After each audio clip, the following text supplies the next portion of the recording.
I mean, I quite honestly, I think you're a fraud. I think that you enjoy doing this type of work. You don't want to take, you're admitting your guilt, and maybe you have in all these other cases too. I mean, I get tired of people coming in here having stolen from people, and it's just very disheartening that somebody that's able-bodied, obviously educated, has some talent, and you want to use it for just destructive purposes. It just infuriates me. I was simply doing a job, sir. Yes, sir. Simply do that. Yeah, it's that simple, sir. Like I literally, I was eating out of a trash can in New York, and So you come to Ohio and decide to steal from the citizens of my county. it's where the job sent me. I didn't choose to What are you come talking here. about, job?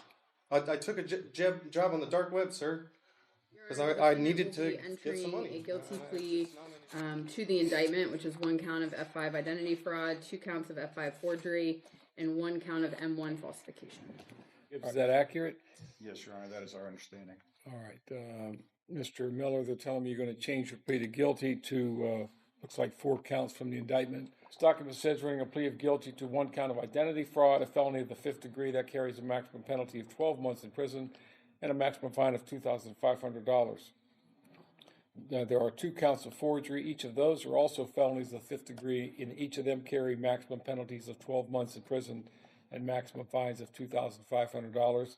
The 4th count is one of falsification, a misdemeanor of the 1st degree, and that carries a maximum penalty of 180 days in the Warren County Jail and a $1,000 fine. Do you understand the maximum penalties for these offenses? Yes, I do. Your Honor, if this case would have proceeded to trial, the state would have proven beyond a reasonable doubt that on or about January 14th, 2026, in Deerfield Township, Warren County, Ohio, the defendant entered the Stockyards Bank and Trust in Deerfield Township and attempted to access an account belonging to the victim, Joseph Dodd. The bank had concerns over the identity that was being produced. The defendant continued to identify himself as Joseph Dodds. When law enforcement arrived, he handed over a Kentucky driver's license that identified him as Joseph Dodds and had in his possession documents creating an LLC using Mr. Dodds' information. It took fingerprints to identify the defendant. Mr. Gibbs, anything on those facts? Nothing further, Your Honor. Mr. Miller, did you hear the statement that she read? Yes, Do you sir. admit and acknowledge that what she said is true? Almost all of it, yes, sir. Well, tell me what's true and what's not. I was not trying to access Mr. Joseph Dodd's account. I was just trying to make a new account in his name. All right.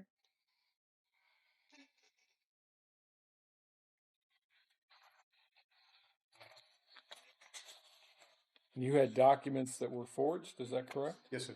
All right. And again, you understand all the rights you're giving up entering a plea of guilty, those rights we discussed. Yes, sir. What is your plea? Guilty.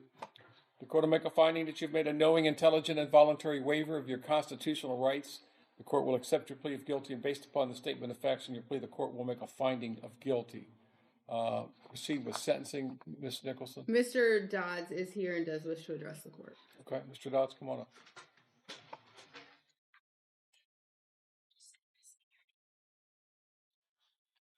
Your Honor, my name is Joe Dodds. I guess 3 key points from this. One, I was asked about my input on sentencing or what I should happen. That's what you're here for right now. I don't have any input. You guys make decisions based on so many factors that I don't comprehend, that I don't know. Whatever you decide is the right Well, I answer. appreciate that. I don't have any insight that would be better than what you guys would come up with. Secondly, just what we've dealt with on the back end of that. I've got 190 families, right? There's $2 million a month that runs through that payroll. I about lost my life's work. Like it could have been really bad. As far as access to the account, the banker had already changed the login stuff. You know, he was transitioning to take over and argued about having more starter checks on the way out of the bank is the only reason he got caught. The pre-thought, the meditation into creating an LLC that was legal and legit, that she would verify the ID. It's not good. So that's created secondary redundancies. We've hired an in-house employee to review 45 credit cards that are in the field with employees. Our True Pay something system, where I have to spend 15 minutes a day with a banker going over every transaction that leaves that account. It's just going to be a way of life for me going forward. and those ripple effects that could have happened were really bad. And then I guess thirdly, just kind of from Austin's standpoint, to be at a point where you left there in handcuffs, still claiming to be me, you weren't identified until your fingerprints come back, and then to have the charges in the other states, warrants for the same type of stuff on the report, to not be able to list a home address, just seems like a real lack of respect for the system, and not somebody that I could see turning a leaf very quickly or easily. Well, we agree on all of that. Yes, sir. Anything else, sir? No, sir. All right, thank you. Ms. Nicholson, is there anything else? I would just echo a lot of what Mr. Dodd said. While the defendant does not have a lengthy criminal history, he has an extensive history of identity theft or defrauding, possessing fictitious identities, and he did maintain. He maintained the shtick for a while, as you know, the law enforcement was talking to him, knowing that something was suspicious, knowing the bank had an identification for the real Mr. Dodds in front of them, and he kept at it and maintained that lie. He does have extradition warrants that are within the pickup radius to the state of Virginia, and so we believe the only appropriate sentence is further incarceration. He has 98 days of jail time credit. I think he's been to, at least in the ILC report, it looks like he has been to prison or spent some significant time in the jail previously, and that did not seem to have had an effect. He does not have a stable residence, and on his pretrial services report prior to his arraignment, he indicated that his employment and means of support are dark web jobs. So this seems like a lifestyle to Mr. Miller that nothing so far has encouraged him to change. Thank you. Anything else from probation? Nothing further, Your Honor. Mr. Gibbs? Yes, Your Honor. As a prosecution note incident, yes, my client did continue to deny, but has come to a full turnaround on that point, is readily admitting his guilt at this point in time. He has dealt with being unhoused and homeless intermittently for the past period of time. His motivation in this was coming from a place of desperation and trying to put food on the table, so to speak, as opposed to just frivolous financial crime. And while that doesn't make it right, I just wish to share that as part of his motivation. In our discussions, he seems to be very remorseful and recognize the seriousness of it. He's had no issue in the 98 days he has been incarcerated in the local jail. And through the ILC, which I understand is not being granted, but in the report from Talbot House in particular, it mentions that there is quite a range of diagnoses that they believe are applicable to him for different substances and issues. We just ask the court to take all of those things into account. If the court does deem additional incarceration appropriate, we would respectfully request that it be completed at the Warren County Jail. Thank you. Mr. Miller, is there anything you'd like to say? Yes, sir. I am truly sorry, Mr. Dodd. First off, second off, I'm not doing anything out of malicious. I've been homeless the past 6 years, and I'm white, and it's easy to do white collar crime. It's not that I haven't learned my lesson. I've never been to prison, sir. I did 3 months in jail. 3 months in Virginia. And they put me on probation. And sent me to a program that ended up kicking me out the door on the street. On the street. Had to go back to doing what I was trying to turn my life around to not do. And immediately went back to New York. And then was kicking around the streets of New York, and accepted another job on the dark web. Came out here. It's not an excuse. It's not an excuse. I'm sorry. It's just the truth of my life. And I'm just trying to do the next right thing. I'm not trying to take advantage of anybody or do anything like that, because I wouldn't want that done to me. But like I'm doing the best I can that I have. Resources that I have. And unfortunately, that's what led me here today. But like like Mr. attorney said, I'm not causing problems in jail, helping people that have questions, Helping them with what? Helping them with what? No, sir. Seems No, like no, that's sir. your, seems like that's your expertise. It's not at all my expertise. It's not at all my expertise. Just what I've come to learn in the past current time. You know what I mean? That I've been homeless. It's very common. It's very common. Break the law in order to survive. In order to survive, sir. You claim that you do not have a substance use disorder. Oh no, I do. Correct? Oh no, I do. Yes, I do. I'm reading from your words. Let me find it. When asked how serious he thought his substance abuse problems were on a scale of 1, not at all, or 5, you rated yourself as a 1, but you didn't have a problem at all. You stated, I can stop if I wanted, but I like doing drugs. Those are your words. Yes, because I've come to jail and I've stopped doing drugs. When I'm on the streets, I'm doing drugs, sir. I was doing drugs at the time of the incident, and have been. Do you have some disability that you cannot work? I haven't been able to be, sir. So like it's very hard to get a job when you don't have housing. Have you ever looked into resources to try to find Never out here, but in New York, yes, sir.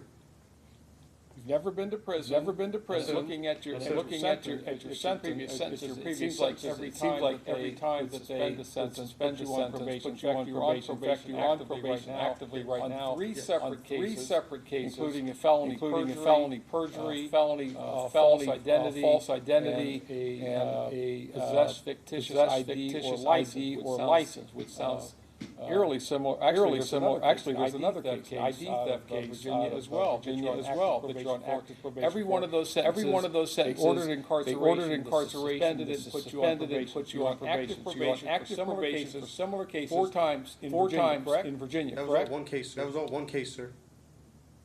It all happened at the same time. I'm not saying as an excuse. Well, they have the same. They have different sentences. 12 months on one, 12 months, 2 years probation, active probation. 3 years incarceration, 3 years suspended, 3 years suspended, 2 years probation, active probation. Another 12 months, 12 months suspended, 12 months suspended. Seems like it's. It's all one case. It looks like they're all different case numbers. Sounds like to me like they're different indictments. I'm not sure how Commonwealth works, sir. Like, it was all one case. And there's another case where again you got a suspended sentence for Schedule 1 or 2 controlled substance. You have currently 1, 2, 3, 4 outstanding warrants out of Virginia. I understand. But that was controlled substance was methamphetamine. I have drug problems, sir.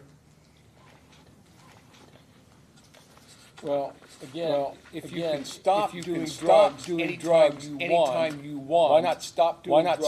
Do something a little more constructive. Stop ripping other people off. Again, it's very hard to stop doing drugs when you're living on the streets, sir. And that's why I want to do this ILC. But I understand. It's up to you guys, not me.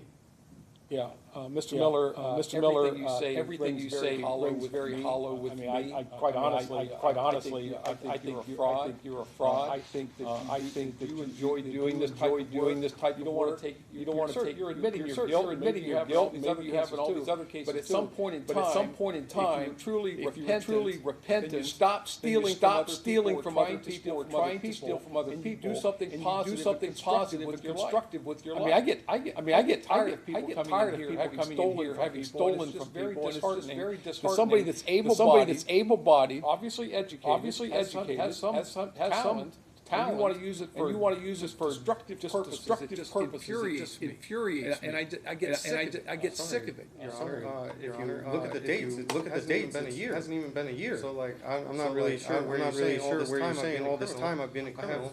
I have, it's May of last year that I created that crime in Virginia. So you leave the state of Virginia, you come to Ohio, and you do the same thing here, and try to steal from I somebody. was simply doing a job, sir. Simply do, It's that simple, sir. It's that simple, sir. Like I literally, I was eating out of a trash can in New York. So you come to Ohio and decide to steal from citizens of my county. It's where the job sent me. What are you talking about job? What are you talking about job? I took a job on the dark web, sir, because I needed to get some money. It's not an excuse. Again, that's not an excuse, but that's what happened. I mean, the criminal mentality that you have is just, it truly blows my mind right now. That you looking for a job on the dark web, creating a fictitious. I mean, I don't even create that. It was just given to me. This really could have been a disaster had somebody at the bank not stopped you. Anything else you want to tell me? No, sir. Court has considered the statements made here today, the purposes of sentencing, the relevant citizens and factors. Going to find today that you are not amenable to community control. And prison is necessary to fulfill the purposes of sentencing, including deterrence and protection of the public. Quite frankly, I'm not going to give you a suspended sentence. I'm going to find today that prison is necessary. The probation would not adequately punish you and would seriously demean what happened in this case, and that your prior record clearly indicates that community control or probation is not working. Prison is now necessary to fulfill the purposes of sentencing, including punishment, deterrence, and protection of the public. So I'm going to order you to serve 12 months, 12 and 3, 12 months each, concurrent with each other. 180 days in the Warren County Jail on count 4. That to also be served concurrent. 98 days jail time credit. There's no restitution being requested. Court finds that you're indigent fines, other financial sanctions. Ms. Nicholson, is there anything else? Mr. Gibbs? All right, you're remanded into the custody of the sheriff for transport.